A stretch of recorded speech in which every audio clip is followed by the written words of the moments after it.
পানামার উপকূল থেকে ১১ metre গভীরতায় German মহাকাশ প্রকৌশলী রুডিগার কোচ বসবাস করছেন ক্যারিবিয়ান সাগরের জলের উপরে নির্মিত একটি ভবিষ্যৎ বাড়ির সাথে সংযুক্ত ক্যাপসুলে।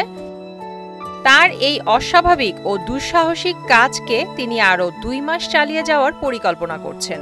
মাত্র ৫৯ বছর বয়সী কোচের লক্ষ্য একটি গিনেস ওয়ার্ল্ড রেকর্ড স্থাপন করা এবং প্রমাণ করা যে পানির নিচে আরামে বসবাস করা এবং কাজ করা সম্ভব। তিনি আরও বলেন, আমাদের সমুদ্রে চলে যাওয়া উচিত। এখানে অনেক বেশি শান্তিপূর্ণ পরিবেশ। এটা শহরের জীবনমানের মতো না।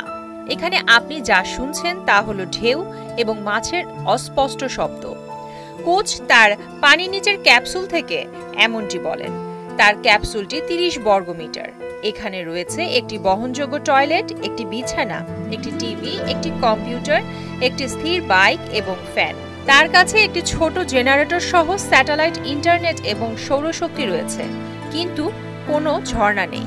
তিনি আরও জানান, আমি ৬টায় ঘুম থেকে উঠি, খবর অনুসরণ করি, একটু কাজ করি এবং তারপর প্রতিদিনের কাজগুলি মোকাবেলা করার জন্য চেষ্টা করি। সুদবিহীন ব্যাংকিংয়ে আত্মশুদ্ধির পথ এনআরবিসি ব্যাংকের ইসলামিক ব্যাংকিং আল আমিন।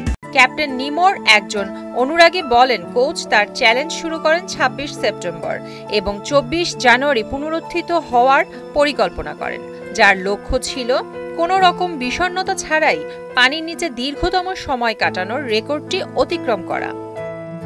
বর্তমান রেকর্ডটি জোসেফ ডিতুরির হাতে রয়েছে, যিনি ফ্লোরিডার একটি হ্রদে আবাসস্থলে ১০০ দিন নিমজ্জিত ছিলেন। পোর্টোবেলোর পুয়ের্তো লিন্ডোর উপকূলের কাছে অবস্থিত ভাসমান বাড়িটি লিন্ডন বে মেরিনা থেকে ১৫ মিনিটের মোটরবোট যাত্রায় এক্সেসযোগ্য। বৃত্তাকার ঘরটি ৩৬০ ডিগ্রি জানালা সহ একটি নলাকার কাঠামোর উপর মাউন্ট করা হয়।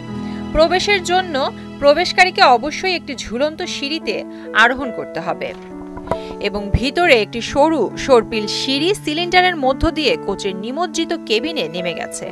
এটা বিশেষ কঠিন নয়। আমি মনে করি না যে আমি এখানে মোটেও কষ্ট পাচ্ছি।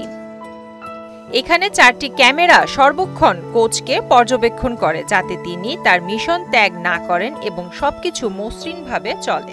পর্যবেক্ষকরা বলেন, প্রচণ্ড ঝড়, বৃষ্টি, বাতাস, ঢেউ থাকায় কিছু দেখা অসম্ভব হয়ে উঠছিল।